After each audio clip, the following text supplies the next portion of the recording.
noisy!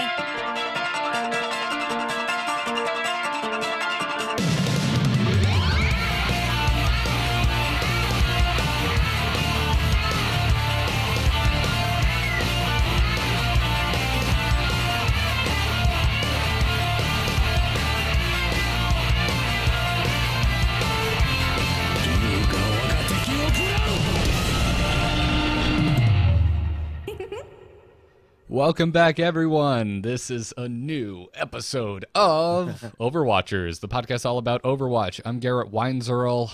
Patrick Beja is out today. He's having to do some stuff in some awesome European country, I'm sure.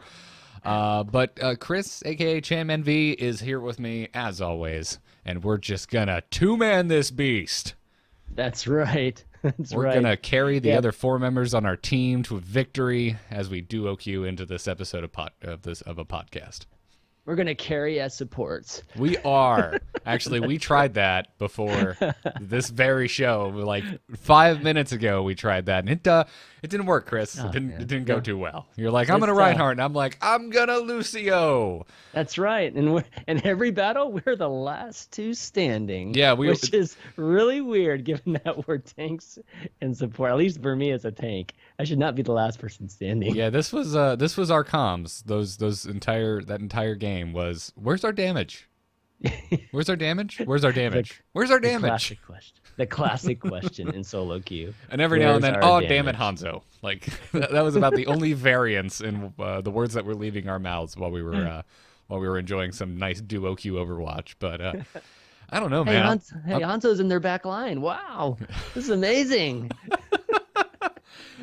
Yes. Yeah, that happened more than once. Hanzo got in our back line and took out like three of us. So, yeah. Hey, good game. Interesting. But it's okay, and I think it's a testament to the quality of Overwatch that I'm still feeling good about it. And I'm thinking, man, that's not a terrible way to start my Wednesday morning. I think coffee and Overwatch might become a new thing for me on Wednesdays to help get me over the hump of the week. Maybe it's like, Hearthstone, where it's like a little bit easier to play in the mornings than they are like later in the day. Yeah, it is. I haven't quite noticed that actually yet in Overwatch, but other games for sure. The different times of day, there's a lot of different skilled players on. I think 1v1 games, you'll notice that. I think there's just too much variance when it's a team-based game to really put your finger on how difficult it may or may not be at certain times of the day, on certain days of the week. Yeah, that's probably true. Yeah, and at this point, the game's been out a while. It's not like, do you remember during beta when we were fortunate enough to be in to the closed beta, and they would have open beta weekends? Yep. Oh man, could you tell that it was an open beta weekend? That was the closest I have ever felt to feeling like a pro player, Chris. Exactly, right?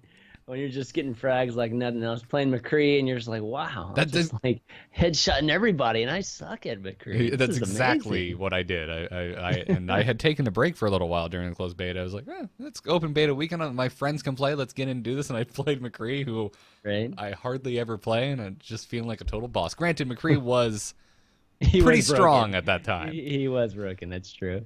He could basically snipe people from infinite distance. It was crazy back then. Yeah, it was a little gross. Well, I want to remind everyone out there listening that this episode of Overwatchers is brought to you by our fantastic patrons who are supporting us over at patreon.com/Overwatchers. And we are nearing our first goal. We're the closest we have been. So thank you guys very much. And when we hit that goal, we're going to be tacking on a third episode every month. So head on over to patreon.com/Overwatchers and help us move that meter a little bit closer to our first goal for the Patreon. So big thanks to our. If you want to see us more, guys, you know what to do. Absolutely.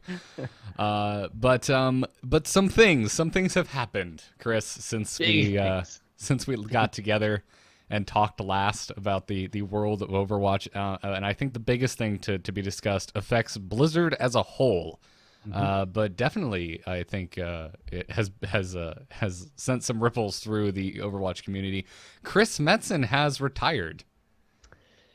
Yeah, I mean, this is huge. I mean, for those of you who've been following just video games, honestly, just for the last 20 odd years, especially Blizzard games, know who Chris Metzen is, and he's basically a god. For those who love Blizzard games, he is one of the gods in this space, and for him to be hanging it up, it's definitely a sad day for sure that he's going to be gone, and I'm going to be missing him, especially at BlizzCon, because is there a better hype man in the video game industry than this guy at conventions and conferences? I mean, those keynotes were amazing. Yeah, I mean, maybe you could put him into a ring with Reggie from Nintendo. Maybe. Oh, Reggie. Okay, Reggie's pretty good too. Yeah, I still give it to Chris. Actually, I think Chris is still a little bit better than. I would also say it might be an unfair comparison. Reggie did have to sell things like a balance board and a vitality sensor, which never actually even made it to market.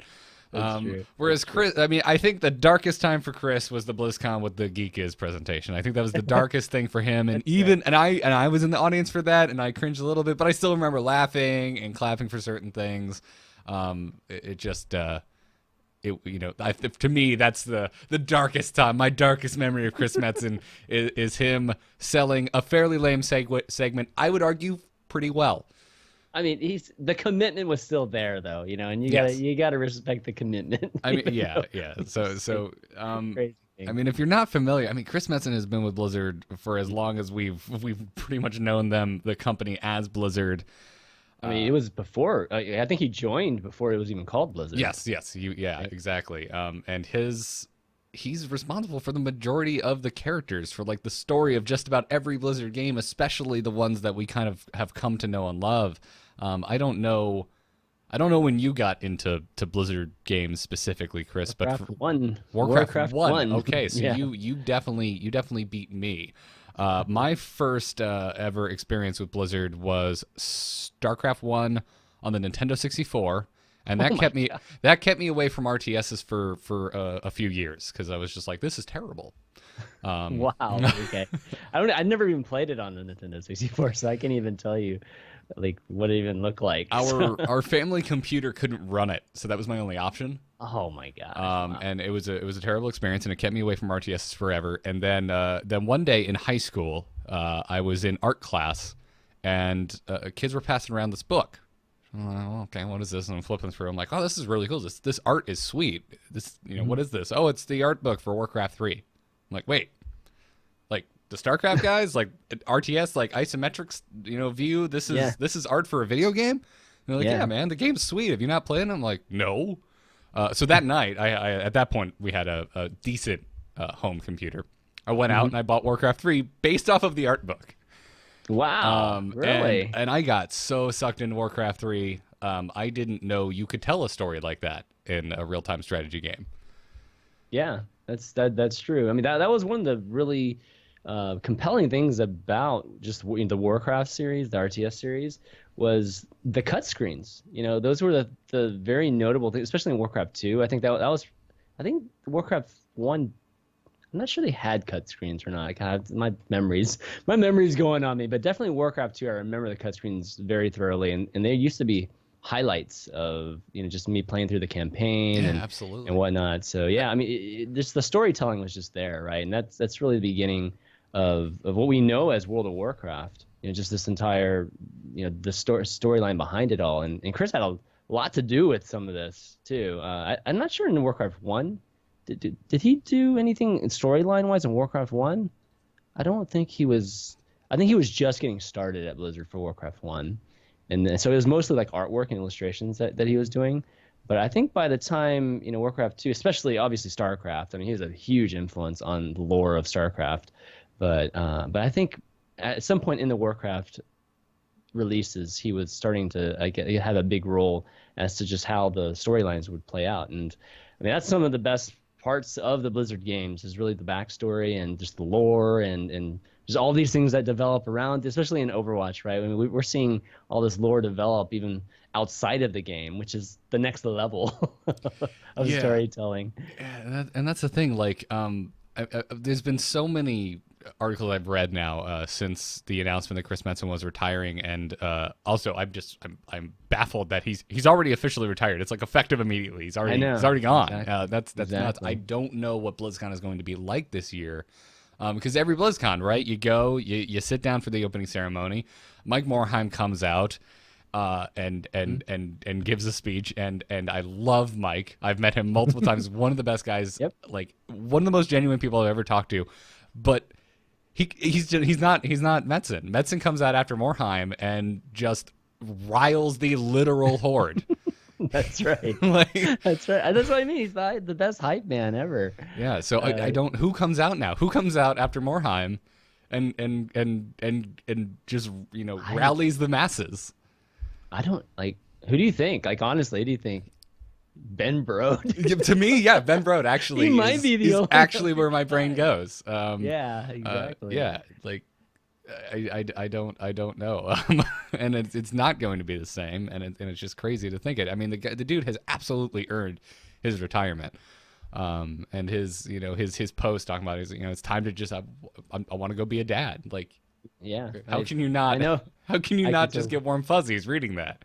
Exactly, and I mean, I definitely can relate to that too, and so I know he'll be back at some point. He'll be back in the gaming space. I really believe that. Your kids get older, they end up leaving the nest at some point, and like once you're in this space, it's hard to leave forever. It's like I don't know. I'm pretty confident that the guy will be back, and I don't know if it's 5 years, 10 years, or whatnot. But it's hard for me to see him just being removed from it altogether because he did so much. It's like he was an artist. He was a writer. He was a designer. He pretty much just covered every gambit when it comes to being a designer for these games. And I mean, if you're talking about somebody that really understands every aspect of making these games, I mean, it's Chris. So there's not very many people that we see right now at Blizzard that has that much experience with the games, and particularly just the games that are the heartbeat of the company. So it's gonna be hard to replace this guy, and there really is no equivalent, So it's really just gonna be. I think that type of role will probably be. I think multiple people will try to carry on that kind of role. Absolutely. It's to me, it's sad to see him go, but it's exciting in the same right to see where Blizzard goes from here. Like getting like new blood, being able to prove themselves in a role similar to what Chris previously had. I mean, that was for me, and it I'm about. Bear with me here. This analogy isn't perfect, but to me, this is a similar sort of I'm trying to find the positivity in here, and I'm trying to find what to be excited about. This should be good. And this is a similar type of excitement that I had when I heard that Disney bought Star Wars, because okay. And for Star Wars, obviously, it's much more mixed emotions. George Lucas, it's way more of a gray area. No one has either just a solely sunny opinion of George Lucas or just a solely, well, actually, I'm sure a lot of people have a just solely negative opinion of George Lucas. After the first three, episodes 1 through 3. Yeah, exactly. But it was definitely a lot more mixed emotions there. But I was just excited to see Star Wars in the hands of someone new, of new blood, see what people who grew up in the world of Star Wars, what they can now do, being able to guide the saga forward. And while I really don't think Metzen ever screwed up horribly. I love Blizzard games. I love everything the guy has touched. I can't really think of anything. I take issue with the ending of StarCraft 2. If you get me in a bar, get a beer with me, I will rant for hours about how I really don't like the ending of StarCraft 2.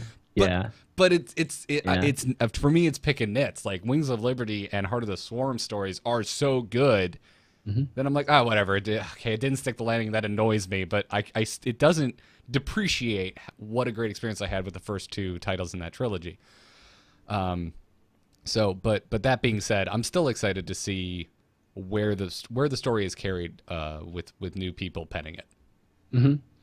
Yeah, I think that's a good point. I mean, it's always it's a different time now too, right? I wouldn't say Chris was ever dated. Like a lot of people become it just like their style and and just the way they tell stories or whatnot just starts to become dated, especially when you've been in the industry for so long.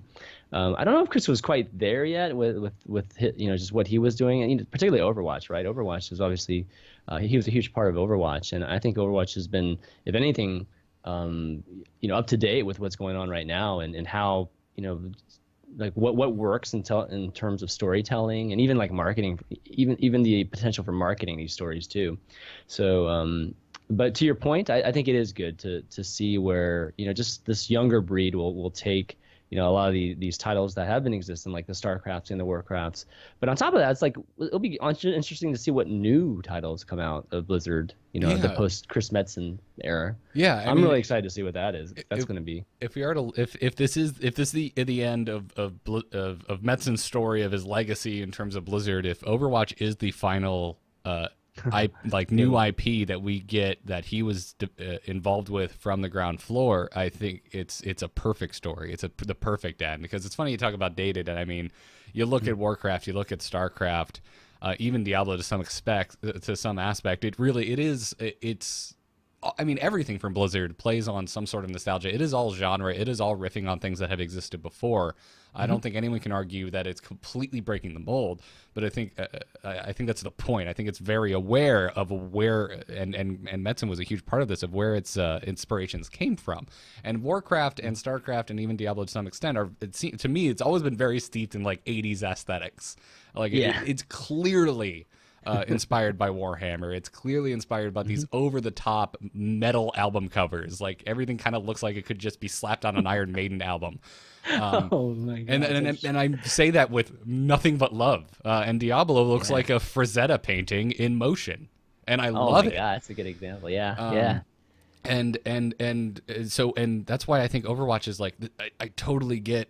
It makes sense to me, and I'm okay with Metzen calling it quits after this, because Overwatch is so fresh. It is visually such a departure from what Blizzard has done in the past. It's not gritty. Everyone is not just bursting at the seams with muscles.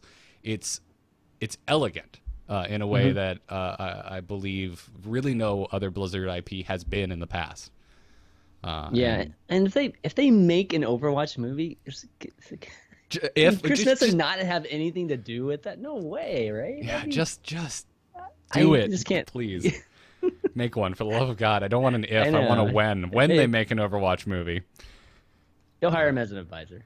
Yeah, exactly. And we don't even have the first physical comics that we can go out and buy. We've gotten some shorts, but we know there are comics coming. We know there's a big kind of universe book coming next year. There's I can't imagine a universe that I am living in where Metzen is not involved with that in some regard. Yeah, exactly. So I totally see him, being tapped as an advisor at the very least at some point, bouncing his baby on his knee on the phone, like, oh yeah, no, that's Widowmaker totally did that. Dude, I remember when I had my first. I was playing. What was I doing? I was doing WoW runs while I was feeding him, and late at night. I was definitely I remember having him on the bottle, and we were making. What were we? God, what runs were we making back then? It wasn't any of the big. It might have been like Molten Core or something like that. That was vanilla. Yeah, it's vanilla. But back when I was having my baby, so it's definitely possible to do work and obviously game and whatnot. Hearthstone is perfect for that.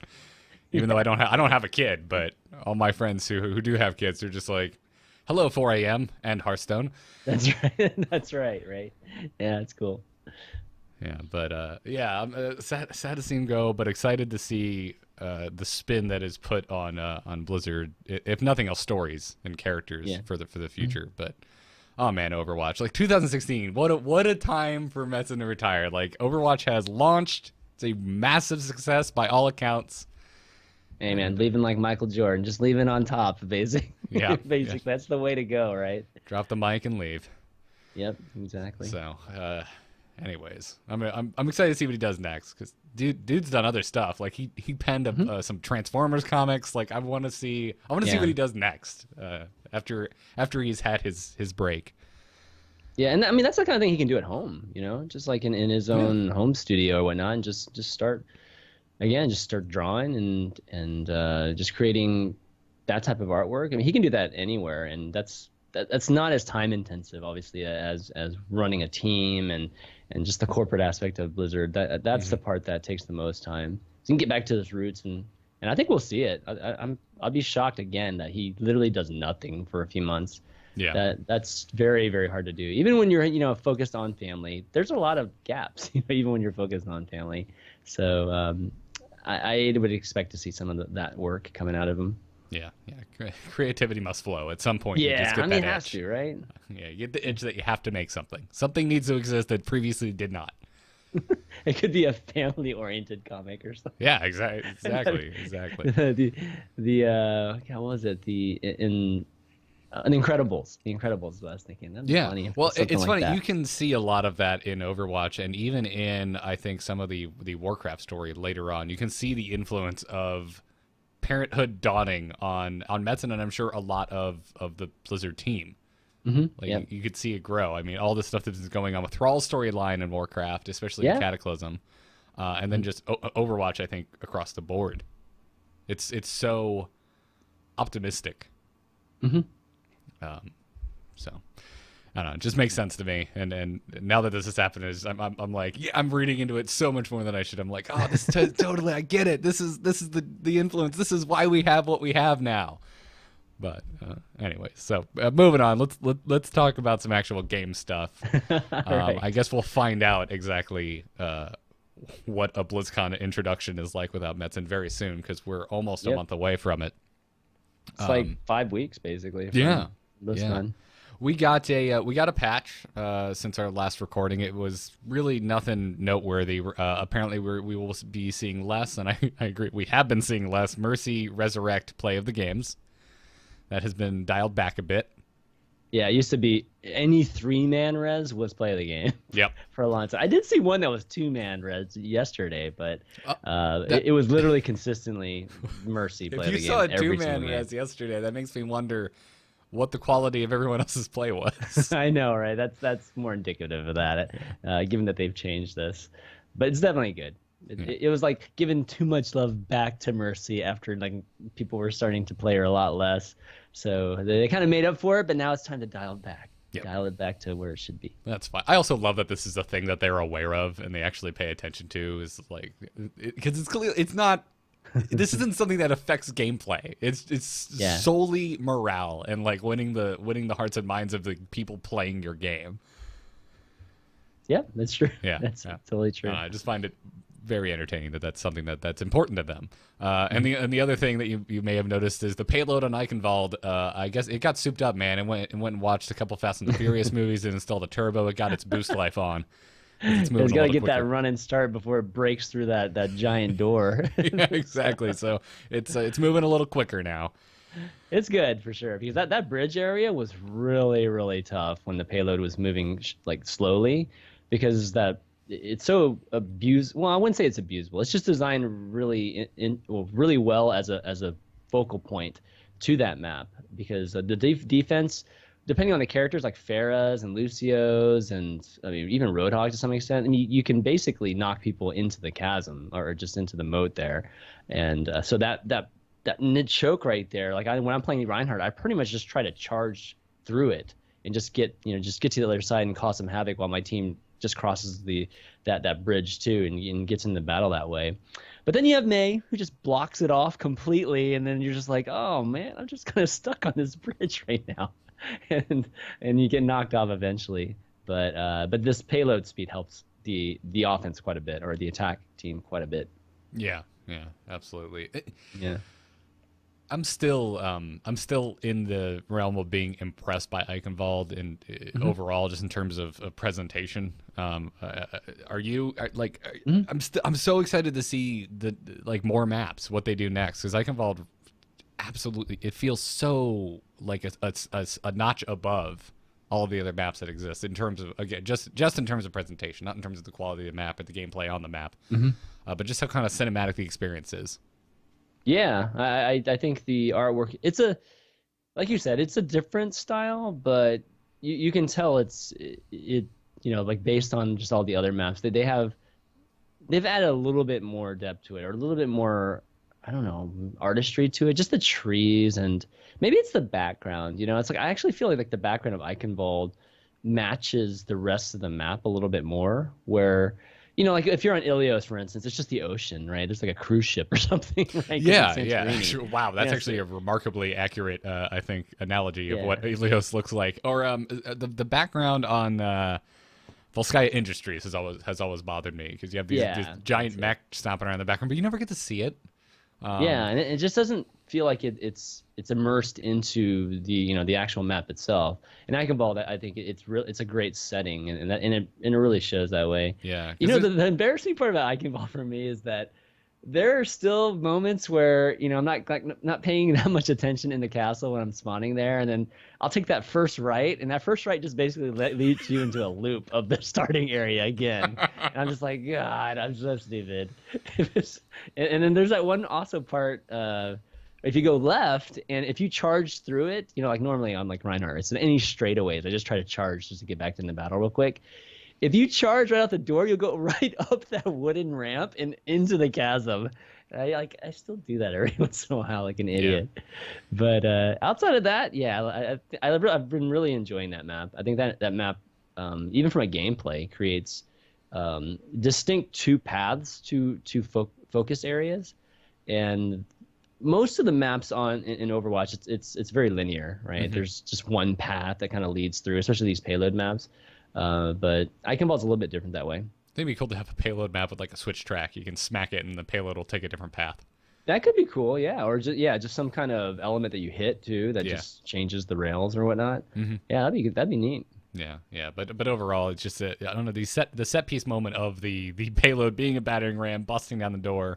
That is cool, right? It channels that fantasy that I think Overwatch is definitely trying to achieve, which is it's like the Avengers, man. You've got all these heroes together, and it's supposed to be this epic battle in these set piece moments, and I don't think any other map has had that like Eichenwald has it. A lot of the others, it's escort the payload. You're just moving a cart, and there's no interaction with the world around it.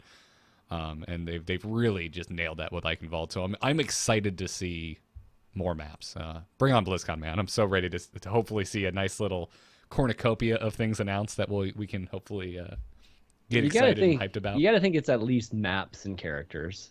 I would think. Yeah. Sombra has to be announced.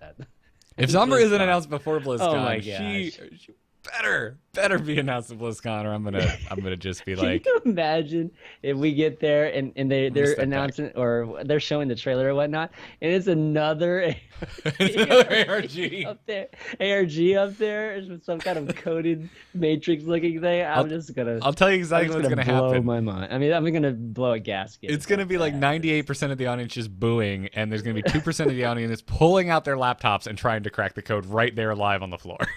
They should. That's what they should do. They should do that just to mess with us. Just show like another, like just another one of those Matrix-looking clues. Then all of a sudden, it's a big reveal. That should be absolutely should be the lead-in for for the hype trailer, for the reveal trailer for Sombra, right. if and when it ever comes. But I am at this point, Chris. I am more certain on the prospect of an Overwatch movie than I am of Sombra ever being announced. Oh my gosh. Little overdone. So yeah, it'll be due by that point, and I'm assuming there'll be some maps too, because it sounds like they have had a couple maps pretty close to ready to go.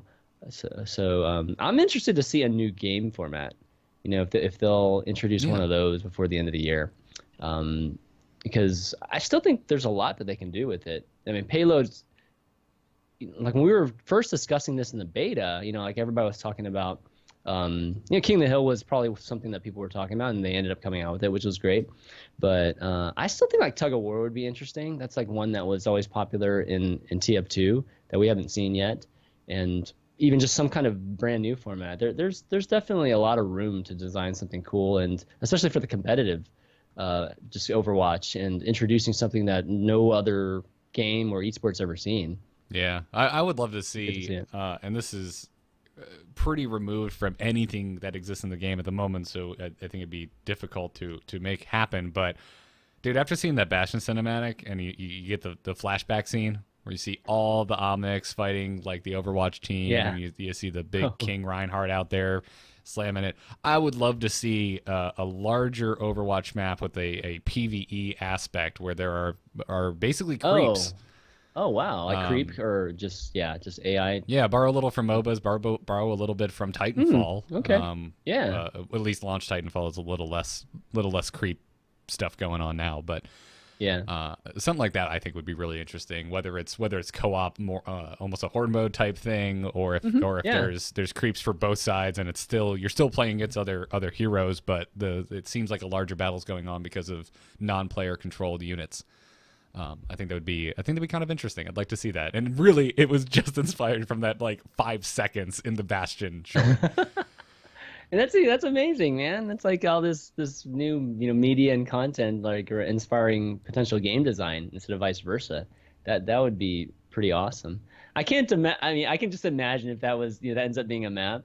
Like how many just funny environmental kills we will get. People getting play the game just because they're in proximity of environmental kills. How many times there is like a two guys facing off and like a Junkrat gets a like I don't know, a Reinhardt super low but doesn't get the kill, but a creep comes in and just kind of taps Reinhardt dead. Right. Yeah. That would be kind of maddening actually, but I don't know, I'd like to see something like that. No, I think that would be cool, and there would be, instead of just like only falling off of the map being the way you die, but you can get knocked into an area that's just being under heavy fire from the AI or whatnot, and it's just an interesting dynamic. Yeah, absolutely. Well, we also received some insight as to the size of the Overwatch team directly from Mr. Jeff Kaplan. Posted on the just on the Overwatch forum, user lack of name posted how many people work on Overwatch, and Kaplan got on and gave a surprisingly deep response as to the team. But in short, he said that the Overwatch team, and internally they're called Team 4, is comprised of about 100 developers at this point. And that that it's a mix of audio, art, engineering, production, and design employees. They also have 2 full-time business operations people and an eSports director. I applied for that job, didn't get it. But and that their size has fluctuated throughout development from around 40 devs to about 75 at launch. So that's nuts to me, especially when I compare it to Team 5. Wait, what part is nuts to you? The amount of content that Team 5 releases for a game as limited in scope as Hearthstone compared to, I believe, what Team 4 has accomplished with a game like Overwatch with a similarly sized team. Right. I thought you were talking about just the transparency of just don't give me. I mean, if you really want me to start a salt storm, I mean, we can do that. Team 5 used to be so good. They used to be so talkative. We used to always know what they were thinking about, and yet week after week, Jeff Kaplan gets on the forums for Overwatch, the biggest game at Blizzard right now, and actually gives us like ideas, things that aren't set in stone. This is what we're thinking. We could be wrong. You may never see it. Yeah. Cool. More of that, please, from all of the Blizzard teams. Exactly. I mean, it's just not. I mean, it's so refreshing. I mean, for Jeff to come on, and again, Jeff is kind of like Metzen in a way, like really revered and just one of the big guys there, right, in terms of design and being one of the big people to make these games. Oh, and I mean, for him to come on these forums and just like be so open about what just even the structure of their team and what they work on. I mean, it's so satisfying for us, but on top of that, it just helps the community aspect of the game and us feeling like we're all just a big family, including the devs, including the design team, and that's such a big part.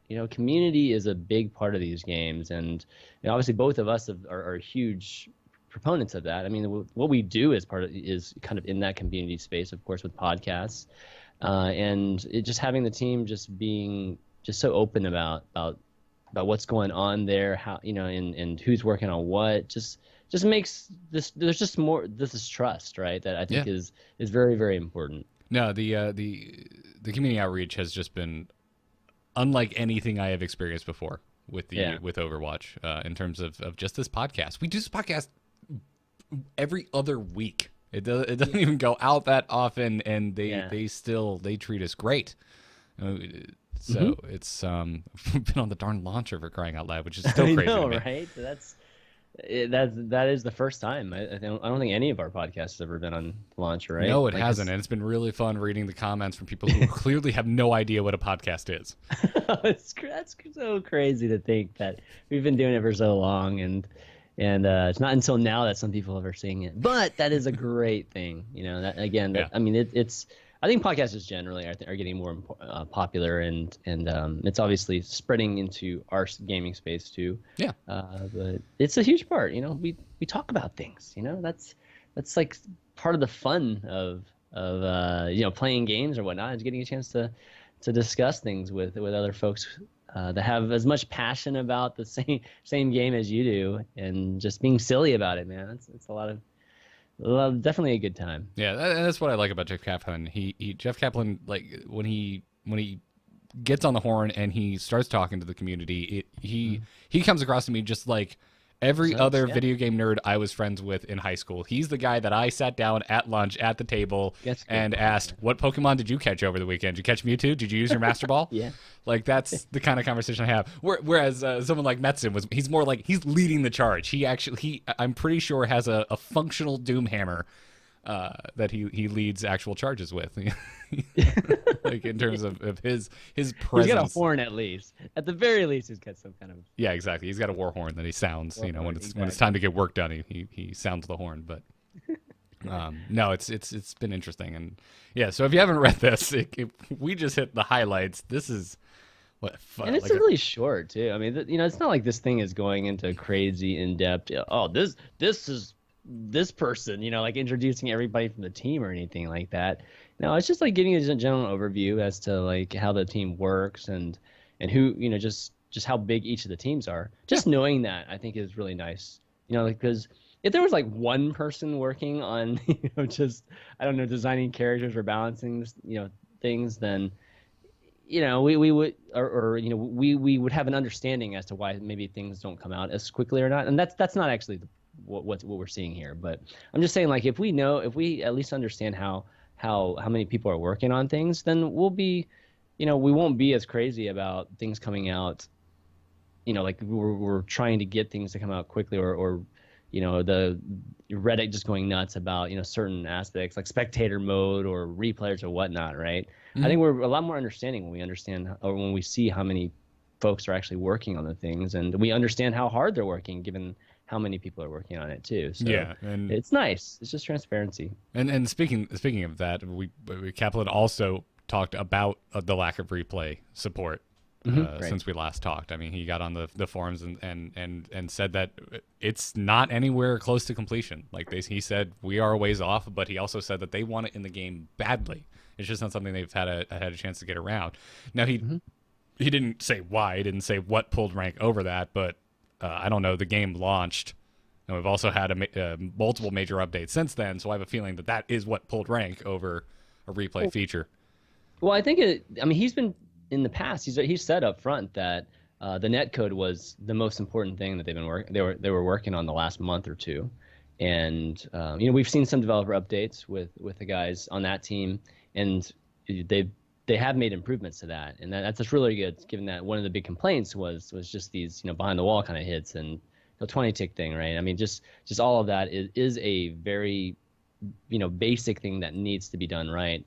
So they've all obviously been spending a lot of resources on that. And the cool thing about the team is that they really focus on one thing. They really just finish it, knock it out, and then they'll move on to another major thing. That kind of at least sounds like what their process is. So I feel like that was in a way completed recently. And then now they're probably going to start focusing, I would say, on things like spectator mode. Just at least the main spectator aspects. Kind of at least get a good foundation for that, and then probably move on to replay after that. But it sounds like they are very focused as to like which items that they're working on, and so they're not really spreading themselves thin, in that way, and doing even just like a half-assed job on some of these things that have to iterate over and over and over again. I feel like they're being a little bit more diligent about it and trying to get things right just the first go around and focusing on that instead of again just trying to work on too many things at once. Yeah, and I think a lot of that too. I mean, it's easy to get impatient, and if you've listened to me talk about Hearthstone and the Angry Chicken, you can tell I'm very impatient in that over there. But you always have to kind of, I think, sit and realize, like, ask yourself the question. It's like, well, yeah, I really want a better I want a better observer features, better spectator client. I really wish replays were in the game. But how bad do you want them? Do you wish Overwatch wasn't out yet? Would you like do you think that the game is not complete without these features? Do you think the game should be out now? And that extends to, I think, basically every game that is released at this point. I mean, this was not a conversation we were having a decade ago, but but definitely now in the video game landscape, games as a service is a much more common thing. Yeah, I agree with that. And Overwatch is in a, like, if you're comparing to Hearthstone, for instance, right? Mm-hmm. The way the content's released too, Overwatch is in this state where things are coming out in an update more so than like a DLC, type of release. So they have the ability to focus on like things that are not necessarily sold to the consumer base, because they already sold it to us, right? They sold it to us for $40. So we're basically getting everything free, like here on out, in terms of that kind of content. So they can focus on these aspects, these tools, and these you could say in some ways like ancillary things, but for the competitive scene, for a lot of other things that do revolve around Overwatch too. I mean, it's really important, for those scenes that I think something like spectator mode is done correctly. I think it was good to see them prioritize it the way they did. They were making sure that a lot of the gameplay itself was in the proper state before focusing on those things. But it's nice that they can go, kind of again, just like one thing at a time. And the community is okay with that. And really, it has a lot to do with the game itself being an FPS and whatnot. But when you have like Hearthstone, right, they have these expansions and they have these releases that they have to essentially sell to the customer base. So a lot of the team has to focus on this new content. And that being probably the majority of the things that they work on, that they don't have as much time to work on stuff, other stuff around the game itself.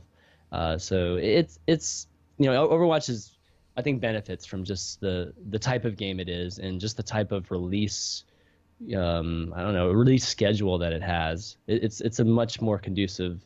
It's at least much more conducive for them building around, like the core gameplay.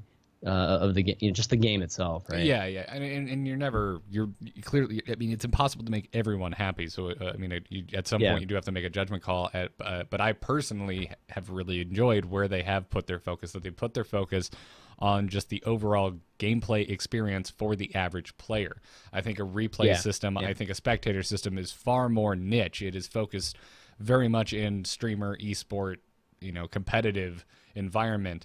And yes, before you send your emails, replays can absolutely 100% help you improve your play. But again, I don't think the average player is going to watch their replays to help improve their game. That's going to be, again, more towards the hardcore environments. So I really like what they focused on so far. Yeah, and replay is, for the hardcore folks, I mean, you can just record your own. I mean, there's a lot of stuff nowadays, like plays.tv and whatnot. Even your video card software now has some kind of recording ability. It would be nice to have your own replays, a more robust replay where I can go and not watch myself, where I could watch myself from outside and see what missteps I made. I can go watch, how long it took that Hanzo to get into the back line to headshot me from behind to see how maybe I could fight against that in the past or in the future. But again, I'm picking it's just because I can hear those keyboards clacking. I can hear him, Chris. But anyways, moving on. The little strategy highlight we wanted to bring up from the community is a tip that Maze Ultimate, the Blizzard, it can vary specifically. You can get out of it by breaking line of sight, by seemingly just absurdly skinny objects. Yeah. Like skinny little trees on Volskaya Industries will block the line of sight on Blizzard. However, Maze Wall will not. So that line of sight thing is, I mean, that was news to me when I saw that clip, because I feel like May's ultimate hits everything now. Like whatever's inside of the. It was more of just like, if you're standing on that area, you just frozen. So yeah, and that was I didn't actually realize that. So it's not it's not ground dependent then. Yeah, it's like it's an outward radius. And this is true of multiple things, because this is also true of Diva's ultimate, the self-destruct. You can break line of sight with it with extremely skinny geometry in the world. Yeah. We've seen some videos with that, where like light poles and stuff. Yes, light poles, exactly. And that's exactly what's going on here with May's Blizzard. So if you see Blizzard come down, hide behind the if the only thing near you is a lamppost, chances are it will actually block line of sight for you. Yeah, that's true. Gosh, her ultimate's so good right now too. So that would probably be a good tip for a lot of people. Yeah, all of the, I mean, that and Zarya's ultimate right now are so strong, and you're seeing so much Zarya and May play right now. So knowing how to get away from those ultimates it's a good thing. It's a good thing to practice and study up on. Absolutely. So continuing with some community highlights, dude, you put in this May shenanigans from Team Evelon on a Hanamura. So continuing the May discussion. So one big thing, or one of the maps that May has become really, really good on, and especially recently, has been Hanamura, right? Like when you're playing defense, a lot of Mays will basically wait at that first gate, by the first objective, and wait for at least part of the team to come through the gate, so they can just bisect the team with the wall right at the gate. Because nobody's ever clumped up perfectly so that they can come in all together. So there's some kind of separation. You can split the team, and then all of a sudden it's like 3-on-6, 2-on-6. You kill part of the team, and they can't push after that, right? It's very, very common. Like almost every game, you'll see a May defending in that fashion. Yeah. So this video is basically an offensive May at that gate. What she does is, or at least what they did in this clip, is the whole team lines up in like standing on a line where the wall will be casted. They travel in a single file out of the second story opening. The little hole, that elevated hole at the gate. And then so she just throws down the wall, and the entire team is elevated and goes through the hole. And then that's how they get through the wall. Yeah, and you can see, I think there's a May on the opposing team waiting to cut them off with her wall, and a Reinhardt with his shield up, basically blocking it. And they're in the structure that is on the other side of the gate, on the attacking side of the gate, and it has that second story opening, and they all just run out of that opening, single file line. May puts up a long ways wall perfectly, and they just all bust through max speed. I think they were being buffed by Lucio, and they just get right on the point, and the casters lose their mind, as they should, because this was just the most beautiful and perfectly executed absurdity I have seen in professional Overwatch play in a long, long time. It was hysterical.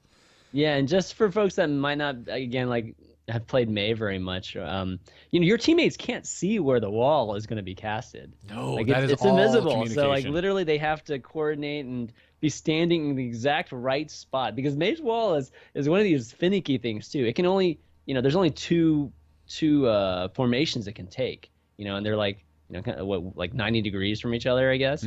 So they have to be standing perfectly straight where the wall is going to be for them to pull that off. And man, when they do, it's they just rush in like a train, and obviously when the defense is not ready, they just get completely walloped. It was beautiful.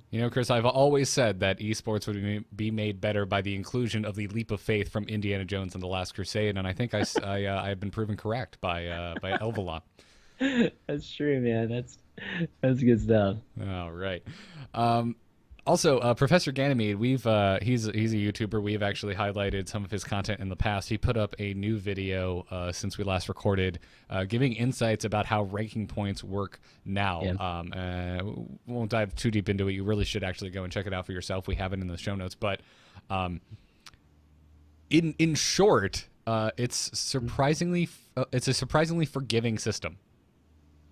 Yep, it's surprisingly forgiving, and it's it's surprisingly hard to rank up too. Right? Yeah, Like that's the once you thing. get to the top side of your range. Yeah, it's most likely that you're going to stay kind of sedentary. Yeah, which the reason like so I actually wanted to bring this up on the show just because I had this weird I've been having this feeling that playing Reinhardt and just my experience on the competitive mode right now has been it's been a little bit of a question mark as to like how the points work when you win and when you lose because many times during this season so far I've been 50% and I've been like minus 200 or 250 from when I started. And I didn't understand that very much because the only thing I knew was just that, okay, when you win, you get a certain amount of points. When you start streaking, you get more points, right? Like it's better to streak and you should see that the results of that. But I haven't really seen that. So I was just kind of doing some research as to like what other people have been seeing. And then so I came across Professor Ganymede's video and what he talks about here, it doesn't quite explain everything because I still think there's some weird part of the algorithm that does have something to do with individual play, and Reinhardt just happens to not be working well. But the aspect of it being harder to like you getting less points as you get closer to your season high actually starts to make sense. But I haven't lost like 5 in a row or 10 in a row to the point where he says that you basically lose very, very little by that time. Yeah, but that's what he's saying. Basically, if you lose a bunch, there's diminishing return. I mean, you'll see very, very little points start to drop at that point. Yeah. But if you get to your top side, then it's hard to push your top rank or your high mark for the season even higher. So it's kind of interesting that their system would do that. What do you think of that, Garrett? I mean, is that a good system? I mean, to me, I mean, now that Why not just use a normal one, right? Like just go up and down like consistently. I think they're trying. I think the goal is to make it more forgiving. To get. I think there is a constant battle at Blizzard as a whole against ladder anxiety. And I think what the Overwatch team has here, just the fact that even if you drop into a rating where you are technically silver, but you hit gold and you don't lose your gold medal, like it still says you're a gold player. That's something we haven't seen in any other Blizzard game ever. That's true. So like that alone, it just points to me that they're just trying to win the morale game for players to hopefully just stay away from ladder anxiety as much as possible. And I think that's happening here. So if you're going to put in a system where there are diminishing returns on a loss, you have to compensate for that on the win because it'll just make it far too easy to climb. Yeah. And then rankings will mean nothing. So I think something had to be sacrificed to have a more friendly experience. I think whether or not I think that's the best route to go. I think time will tell. I mean, I think we need to get through the season and kind of see how it went overall and get kind of a post-mortem on it. Yeah. And if season 1 was any indication, I think we'll even get a post-mortem directly from Jeff Kaplan. Mm-hmm. I think so. But I honestly kind of like it, and it has helped me just throw caution to the wind and say, screw it. If I'm going to play, I'm just going to play competitive. Why not? Because even if I drop out of, I placed gold. Even if I drop out, okay, at least I don't have to like log it every day and see the shame of silver. Yeah, right. No, I like the season high thing. I don't think there's a question as whether that's a good thing or not. Just rewarding folks for what their season high was will make it the season itself or just at the end of the season just feel a lot better for everybody. So I totally agree with that for sure. Yeah. It's just more of this thing where like you're basically moderating how low you can get, right? By like we just said, by compensating, keeping status quo is basically I think what the system encourages. Right. Especially for where the top side of the bell curve is, right? For the skill, just the overall skill layout for players. So I think generally I can see why they did it. It keeps people more interested, being at least in the same area and you being pretty confident about like, I guess what kind of, what type of players, what kind of skill these players will be at a kind of consistent level for Overwatch. Like every time you log on and play competitive mode, you're pretty much gonna be playing these same people like all the time. I mean, I guess that's good. It's just like for folks that, I don't know, just for folks that are not like super good, that can just like overcome that easily, just that the top side limitations that they give. It can be a little bit frustrating, but it's probably a small percentage of people compared to the folks that would probably drop out, kind of drop into or get that feeling of going down on the ladder every season, which would obviously feel bad. Yeah, absolutely. I think a lot of it comes down to obscured information. I mean, like you said, you're fairly certain that there is a degree of your own personal performance that is playing into this. Maybe give us a season. If that is the case, give us a season where that is made clear.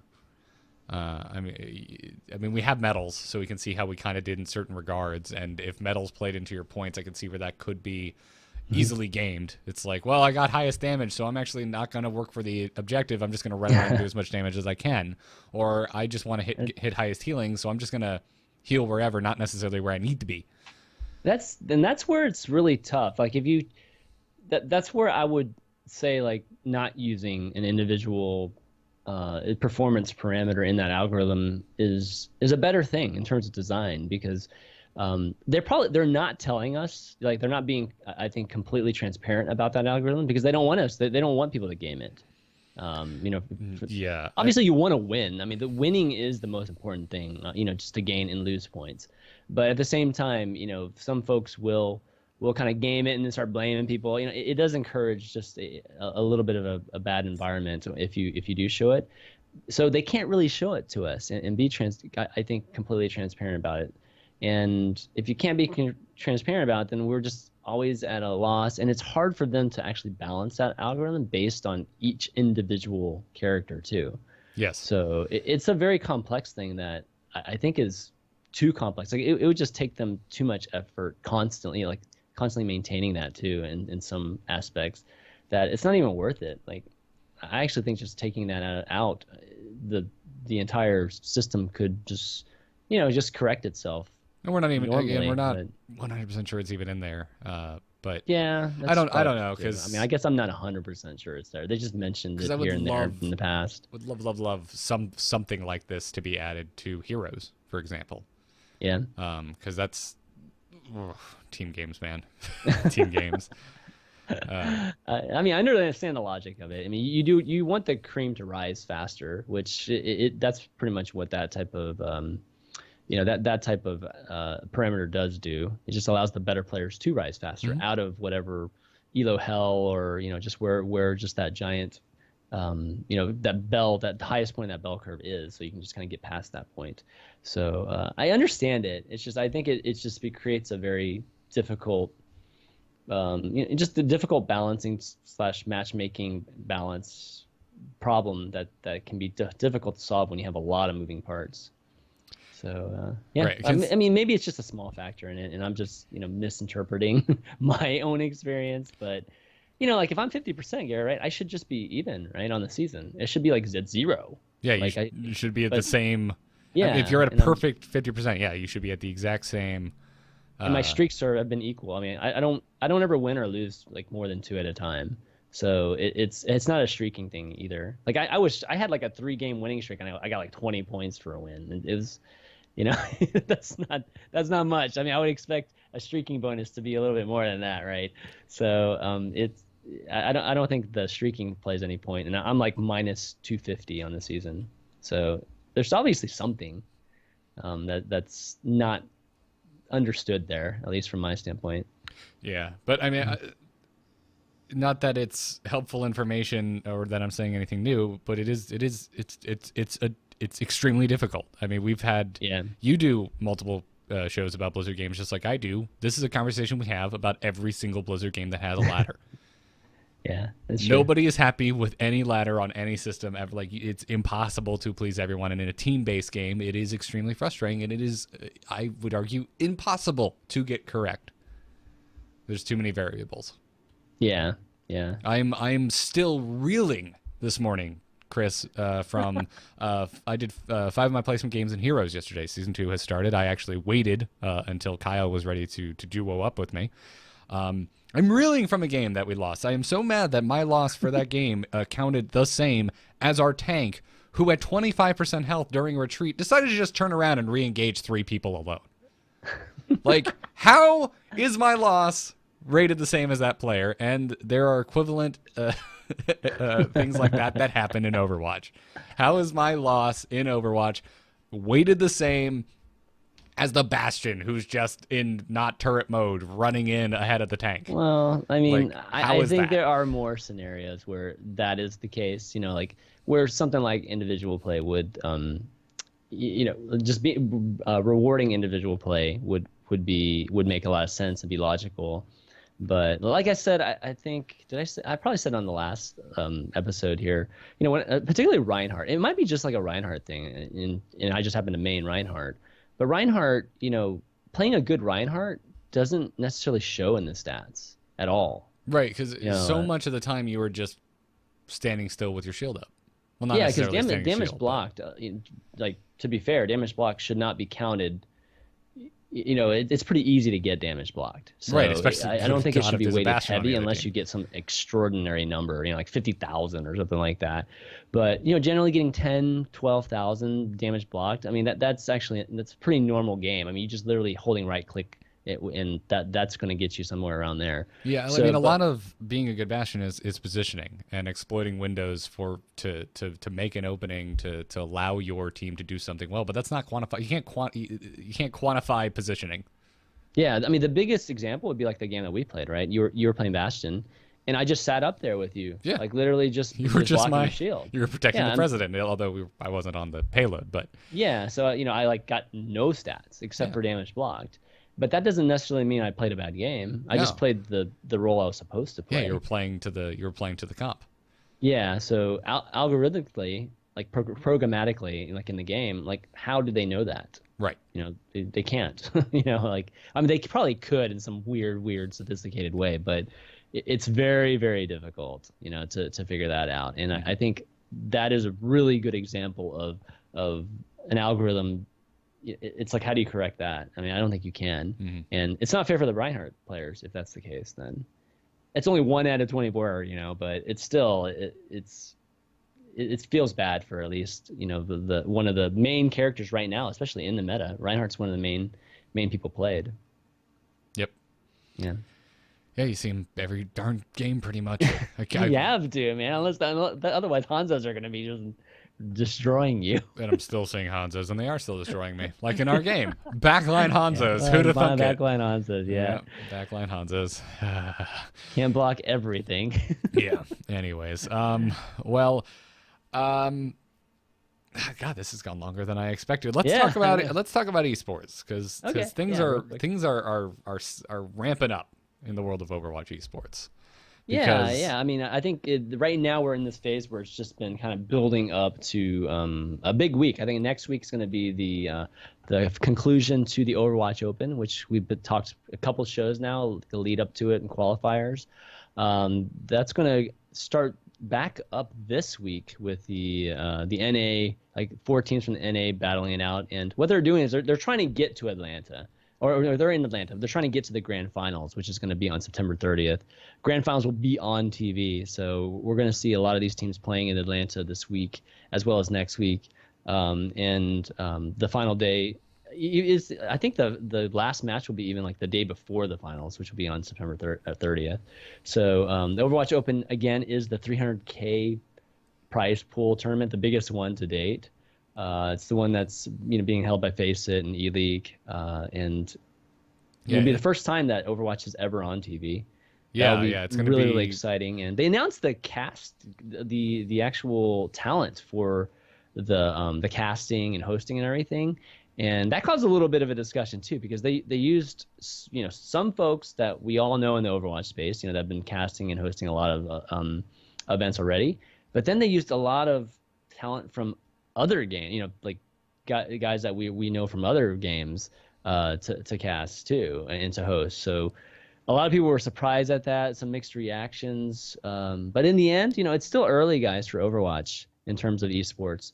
So just because you were there first, I guess you can say, it doesn't mean you necessarily deserve to get all these huge gigs too. And this is something, not saying I agree with it, that we see happen pretty much, I feel like, every time TV is involved, even within Blizzard. Like Heroes of the Dorm, why is it casted by Tastosis? Can you explain to me? I mean, I love them. I love Tasteless and Artosis. They're the first the first casters I ever knew the names of, and still my favorite for StarCraft. Like, I still don't understand. I get it. Like, they're professional. Blizzard uses them for like everything. They're good on camera, but really, no, why? But this is to be expected when you get on a stage this big. So you don't agree with it, right? What do you mean, right? If you're giving that example, you obviously don't agree. No, I don't. Okay, fine. I was like, how can I say this and try and stay neutral? I can't. I don't understand why Tastosis cast Heroes of the Dorm. Yeah. I mean, I hear you there. I mean, you have to have at least base knowledge of it, and I mean, if I guess to be fair, if Tastosis did have a lot of Heroes knowledge, then they probably would be better than a lot of than some of the folks that were just starting out. We're talking about like Heroes, like the Heroes of the Dorm 1, right? Yeah. So like the experience does matter, but what matters more is just your knowledge of the game and having experience. Even just the experience of casting the game, and before, especially something that's high action and in a lot of ways completely different than any of the other even FPS games. Some of the people that I think we're seeing like being hired are, I mean, Golden Boy being one, and some of the also the CS:GO talent too being hired. Yeah. And we saw a little bit leading up to it with some of the coverage already with the E-League, and there were mixed reviews for that too, because even though they are very talented in terms of the way they speak and whatnot, they just don't have the knowledge or have the experience of knowing what's about to happen and how to really convey it to the spectators. All right, go ahead. I'm going to counter that, and in the process attempt to keep myself in check with everything I just talked about. Okay. I get it. Like, I understand why, because if you're going on traditional broadcast television, your audience is not going to be just the most vocal on a subreddit with their pitchforks. Okay, these are not. Chances are a large majority of those watching are unfamiliar, or maybe I'm sure a lot of console Overwatch players are going to tune in who might just be weekend warriors. That they don't. This is going to be a lot of people's first experience ever seeing Overwatch esports, and you absolutely need. I honestly think, and you can disagree with me all you want, that presentation trumps knowledge. It does. In this particular case, it does, and so especially because it's early on, and the talent who is like I guess the Tastosis of Overwatch hasn't been established quite yet. ZP's obviously casted I think the most out of all of the casters. I mean, he's like a freaking machine, and he was selected at least. So I mean it's definitely good that he was represented in a way.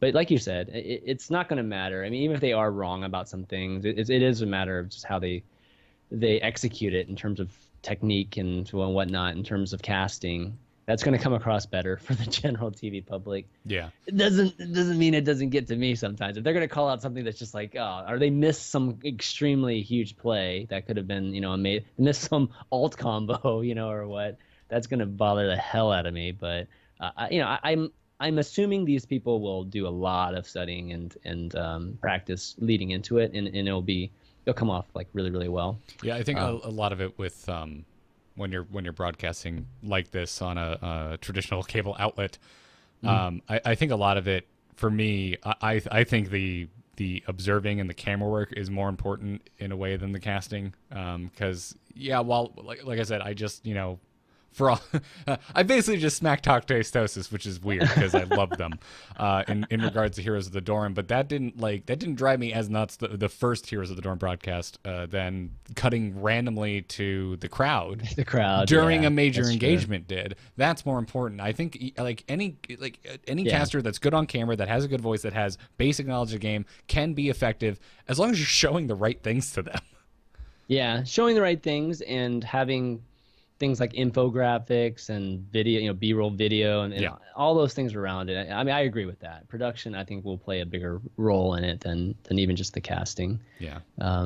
But anyways, that was just kind of like the discussion that was happening, I think, in the community, particularly the competitive community. Yeah. But for the other, I was going to kind of I was just going to go ahead. I was just going to give that a full stop at, I'm surprised that anyone was surprised. That's right. Exactly. That's true. I was especially because they've already been doing it, right? Because they have their own staff and their own hosts and casters for Face It in E-League already. So we should have expected it. It's just actually seeing it, I think, is another story.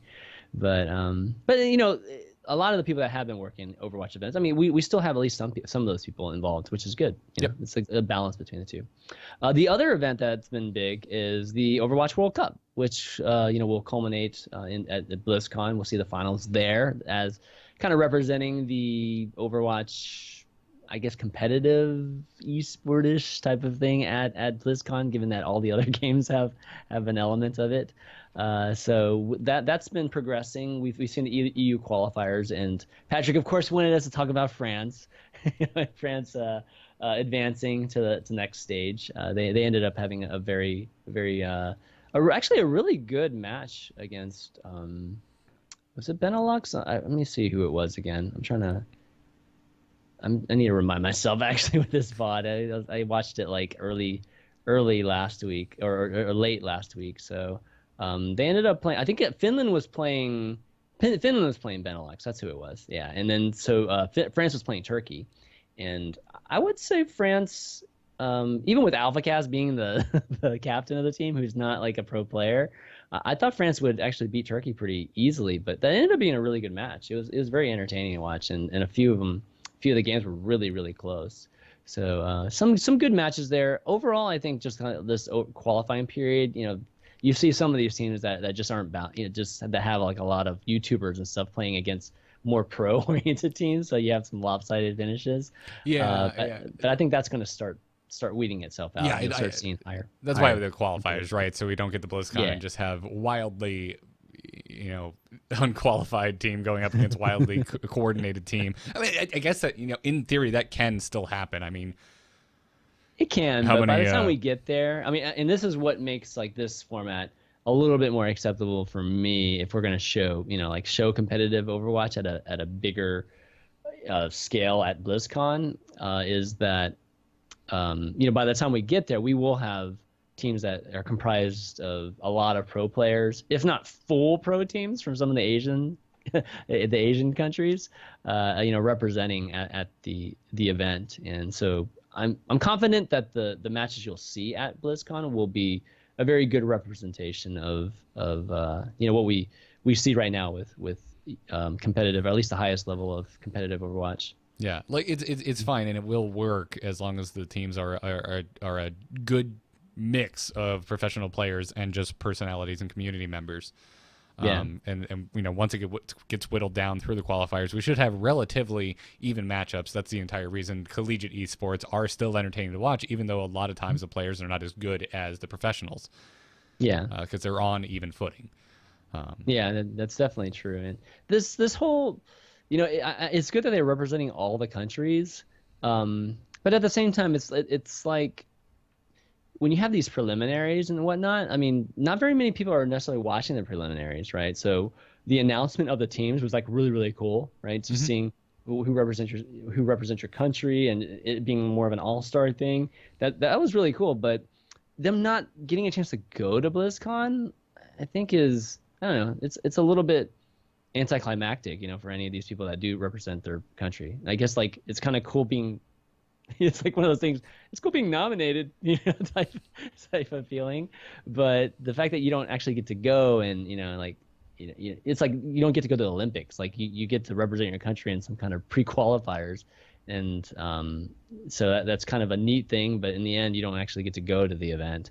I don't know. It's kind of it's a little bit of a weird thing, but I understand because there's just so many countries that you can't have. Chris, that just sounds like every esport ever. Yeah, there's a massive chance that it will not pay off. Well, I mean, if you set it up with countries, right? It's not usually like 30 countries or 30, 40 countries. Usually, like in StarCraft, right? When we had like nation wars and stuff like that, it's like, I don't know, 16 countries, right? Yeah. And, we could see 16 at BlizzCon. I think it'd be okay. Maybe it's just a matter of BlizzCon not being long enough. I still feel like BlizzCon needs to be. Oh, don't get me on that train, man. Don't do that. It has don't, to be, man. It's yes, like, for the love of God, add a third day. Why doesn't BlizzCon extend to Sunday? There's too much. You literally have another IP now taking up space. Like, did they build a wing onto the Anaheim Convention Center? Were they even gonna put all this? I know. Like I think some of it will be upstairs. Like more of it will be upstairs, but not like any of the main stages. I mean, the main stages still have to be the 3 huge what rooms, eSports right? gets the shaft, man? Like Warcraft Battlegrounds? Like I feel bad. I think so, right? Yeah. I don't think they'll have a stadium. They were sharing last year, weren't yeah, they? they were. They're sharing with Heroes, right? Like yes. I think. Yeah, Heroes and Warcraft shared stages. I'm most interested to see what's in the stadium. Like, is StarCraft still going to be in the stadium? I don't know. I mean, as far as even though I don't watch it nearly as much as I used to, like as far as I'm concerned, StarCraft is the end all be all esport. But yeah. But that is not the case in terms of popularity numbers or any logic that involves math. Yeah, but true. But at the same time, is it really like that much? Does it really have that much to do with the people watching it online as much as it does the people there? Like it being in the stadium, right? Like, I think the stadium aspect of it is more for the people actually at the event. So that would make it, I think, a bit logical for StarCraft to still be there. But in terms of, like you said, like the online just the viewership of StarCraft compared to, I don't know what would be. I mean, it wouldn't be Hearthstone. Would it be Heroes? I don't even know what would be there. Like Overwatch doesn't really deserve it right now, given that not like for the weight of this tournament. I don't think it does, but I could still see it. I wouldn't be surprised. Really? Gosh, I'd be. I don't think I would be surprised. And I could see maybe not this year, but next year I could see the stadium being. I could see the stadium being shared. I could see them staggering their finals almost. Like maybe they complete more, outside of BlizzCon so that they can do like the semis and the finals for 2 separate titles in the stadium. I guess that would be cool. Yeah, like seeing that. Oh gosh, the better option is just having another day. Right. Just like that doesn't feel good, people. right? I mean, It's either like, way, God. even if you tack on a third day, if you have to share the stadium, something is getting a chunk of its bracket cut off. Yeah, true. You would need in a perfect world an even number of days to be able to show a similar amount of games. Well, I think what you would do is you would have something like if it was 3 days, for instance, right? Mm-hmm. I think Hearthstone just shouldn't be in the stadium. I don't think so either. Yeah, it's not. I think the stage that they have now is already awesome and beautiful, and it totally works in one of the rooms, the giant halls or whatever. And that's there's been a ton of discussion about just the presentation of Hearthstone eSports. I think they've nailed it. It doesn't make sense to have it to try and make it like the International or make it like Heroes of the Dorm. That would just be hilarious. It's not football, just like professional setters. Like they don't shoot watching 2 Hearthstone players. Yeah, they don't. They don't shoot. They don't produce the World Series of Poker in the same way that they do the Super Bowl. You're not going to have Beyonce come out with pyrotechnics. That doesn't make sense. Oh my god! It's a more. So awesome. It's a calmer thing. You don't have your casters, commentate poker the same way that you do football. It does not make sense. Why would you have someone screaming at the top of their lungs that Yeah. So I mean, if it was 3 days, I would see like 1 full day being dedicated to Heroes, 1 full day being dedicated to Overwatch, and 1 full day being dedicated to StarCraft. Now it would take a lot of work from the staff, like to actually reset these stages. I don't even know. Maybe it's not even possible if they. Like that StarCraft stage is amazing, right? Well, it's that's the thing. It's expensive, but it's that projection mapping. Yeah. Oh, that's true. Because it's projection, maybe it's because of that. But you're talking about team though. Like like with Heroes, you're gonna have a setup that has 5v5, right? And if you want that to look good too, that takes quite a bit of staging. It's gonna be more than just like this. Yeah, but the fact that augmented reality type of thing. The fact that they've already invested in this giant, set piece for projection mapping. I mean, yeah, it has 2 squares cut out up in it for the 1v1 where the StarCraft players go and sit in it. But you could just not have them sit in that. You could put the team down on the stage on their long tables as usual, and you could still project something on it. It's a blank slate. You just have to spend the money to create new projection map graphics, which is quite expensive. But hey, it's Blizzard. I'm sure they can, I'm sure they can find the money in their couch cushions. Yeah. Yeah, heck, it would be interesting to see if they do anything different this year with even the StarCraft stage, because it was exactly the same last year. Yeah, which I'm not complaining. It's incredible. It was the first time I saw it. I didn't get a chance to go to BlizzCon the previous year, so I was blown away.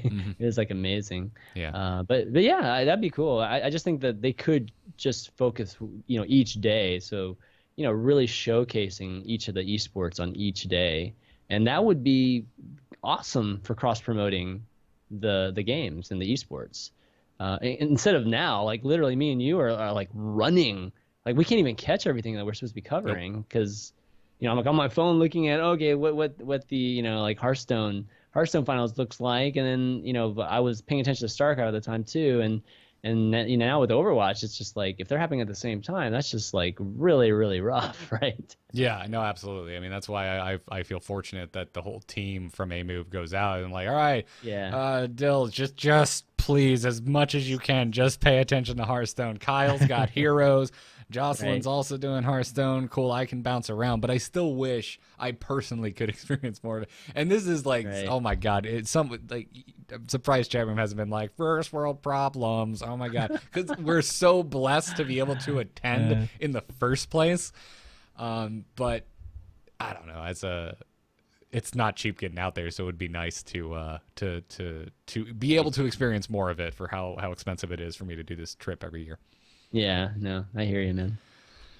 So anyways, so it's going to be an exciting time. I think the World Cup again is just moving it right along, and I think it's going to be a fun event. The more and more we talk about it, the more and more I'm looking forward to what's going to happen. At first I was like, oh, this is interesting, but it's not exactly what I want. And so like if we have a bunch of YouTubers playing like on stage, that's not going to be good. But it turns out that I think we're going to start weeding it out, and it's going to be some high-level play at BlizzCon. Yeah. Like I said, I think it's going to be fine because I think it's going to be more or less an even playing field, and as long as everyone's playing at relatively the same level, it will be entertaining to watch. Yeah. We just don't want to see a stop. One last note about it is we'll get a chance to see some of the Asian teams over here too. Yep. Like they've been playing in leagues over there, like the Next Cup and things like that, in Korea and China. But we in NA and EU, we really haven't gotten a chance to see our teams compete against the Asian teams. And I don't want it to sound like us against them type of thing. That that's kind of what StarCraft ends up being. But they are coming. Definitely the Koreans particularly are starting to ramp up very, very quickly in terms of Overwatch. So before you know it, they will be competing at the highest level, if not the best teams in the world. I typically root for the Asian teams because I find a lot of the American esports professionals to be a little entitled. Okay. All right. Not necessarily in Overwatch. Screw nationalism, man. But so my first esport was StarCraft, and I like StarCraft because it is a zero-sum game. The best player freaking wins. Yes. And it's just no excuses, and I love that. I love how brutal StarCraft is. So that's why it is. I love Heroes of the Dorm because I can get into that team mentality. I can root for the college that's closest to me. I went to a private art school. We didn't even have sports, so I didn't even get to have that experience. So I get to just be like, well, who's the closest to Florida? I'm rooting for them. Who's in California? I lived there for 2 years. I'm rooting for you. There we go. Yeah. And that's fun, and I can get into that. But like in professional esports, because it's for me, I find it hard to like get into that tribalism. I just want the best player. I want the most bloodthirsty psychopath at this game to win. Yeah, and typically you're right. I mean, typically it's just whatever team brand, right? Esports, like a TSM or a Cloud9 or something like that. But with this one, it's actually country. So you could at least still say Canada, Team Canada, right? Or Team US or Absolutely. Team France or whatnot, right? Yeah. So I think that ends up at least having some kind of camaraderie there. I can tell you right now, I'm definitely, to go against what I just said, definitely a small part of me is pulling for Team Canada because Huck, man, we gotta root for Huck. There you go. Okay. My first esports event was MLG Orlando, which Huck won, making him the first non-Korean to win. That was your first esports? Yeah, that was my that first was my esports first event. one too. Oh, really? No way. Yeah, Oh, man. no, it was. I was there too. Yeah, I played in it too. I got a chance to enter the open bracket too. So I got a chance to experience the whole thing. We sent awesome. one of our listeners from StarCast into it. We paid for their flight and I entered remember them into that. it. We had a community tournament, and the guy that won it we sent to play in the Open at MLG Orlando. But that was a big deal for me. I really enjoyed it. It was my first time seeing live StarCraft. And correct me if I'm wrong, the South Koreans had been playing in MLG for most of that year, and Huck was the first person to win an MLG trophy in StarCraft that wasn't from South Korea since the South Koreans started competing in it. Yes, I believe that's right. I mean, I can't think of another MLG then. Yeah, it was kind of a big deal. Won, so, I think that's correct. Unless Naniwa pulled one off like a long time ago. I don't remember, but definitely Huck winning it was huge. I remember the Idra Boxer. Remember that one? Yeah. Oh god, that was amazing too. Was that the one? Who was it? That wasn't the MLG where Idra smashed his keyboard and the dude kept one of the keys as like a trophy who beat him? No, that was a different one. No, this was the one where Idra went up 3-0 against Boxer, and then Boxer won 3 straight in a row. Yeah, he reverse swept him. And then went into game 7, and then Idra ended up, I think, pulling out the last one barely. But that was like super exciting. And then the Huck one, actually, I didn't actually catch the finals of the Huck because I had to drive back. So I actually missed part of the finals. I caught like the first game or two and then had to leave. I had to watch it. I had to watch it online too. Katie, who is now my wife, got horribly sick. So we had to go. Or no, sorry, it was me who was getting sick. So we head back. She got sick a week later, right in time for her first BlizzCon. Because if you remember, it was MLG Columbus, and then BlizzCon was like the next week. Yes, yeah, that's right. Sorry, guys. I hope you enjoyed this mini StarCraft podcast / walk down memory lane with Chris and Garrett. But yeah, sorry about that. We're at the end of the show. It's okay. To us here. Yeah, we're at the end of the show. It's okay. We can have a little fun. But yeah. Anyway, so lots of Overwatch esports going on, guys. Since we will not have a show next Tuesday, get ready. Freaking Overwatch Open Finals Friday night, September 30th at 10 p.m. Eastern Time on TBS. Yeah, and I'm actually going to be at TwitchCon during that, so I'll definitely be trying to catch it while I'm at TwitchCon, and then I can at least let you guys know what happened at TwitchCon in terms of Overwatch. I'm sure there'll be something there. I'm actually not sure yet, schedule-wise, but how could they not have something Overwatch related at TwitchCon? That'd cool, man. We'll enjoy that and have a safe travel. That's gonna, I think, do it more or less for this episode. Patrick, you're a miss, buddy. We'll have to see you in 2 weeks' time. Thanks again to our Patreon supporters over at patreon.com/Overwatchers. Huge thanks to our producers, LVE, and we have a new producer, Kettle and Clock. Oh, sweet. Thank you for your very generous support of the podcast. We'd also like to thank Low XW, Alexander R, Kettle E, Chris P, Mitch W, Shiri Trap, Captain Purple, a.k.a. BVB, all right? And Lee, a.k.a. Alebeard. Oh, Alebeard, dude, you support all the damn podcasts I do. You're so awesome. As always, follow the show on Twitter. We can be found at OverwatchCast. Our email address is mailoverwatchers@gmail.com, and you can subscribe to the podcast on iTunes, youtube.com/AMoveTV, or wherever podcasts can be found, except Stitcher. Boycott. There's still no Stitcher. I'll never put my podcast back on there. Oh, gosh. They're so bad about updating I'll never do stuff. it. Ever since they got bought out, man, their customer service has been really, really rough. So, I hear you. Hey, if you're listening on iTunes and you're a fan of this show and you'd like to support us and not spend a darn cent doing so, you can drop us a 5-star review on iTunes and let us know that you like the show. This episode, we would like to thank Jay Standy, Jay Morian, and Late Loop. So thank you for your support, guys. Chris, when you're not chatting Overwatch specifically here, because you do it in multiple places, where can folks find you?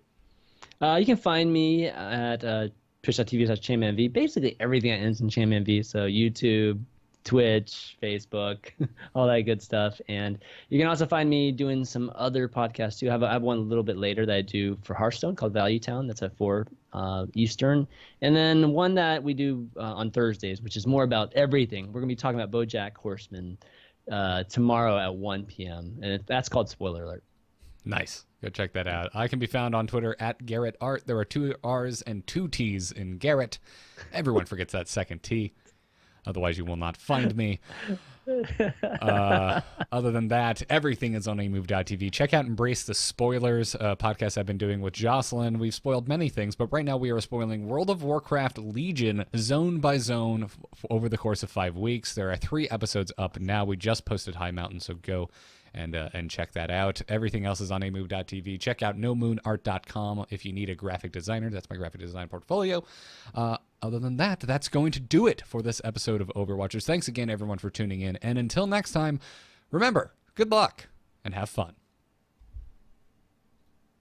It's a really, at least, give at least props to somebody who's done a lot for what, just the games that we make a living off of, Yeah.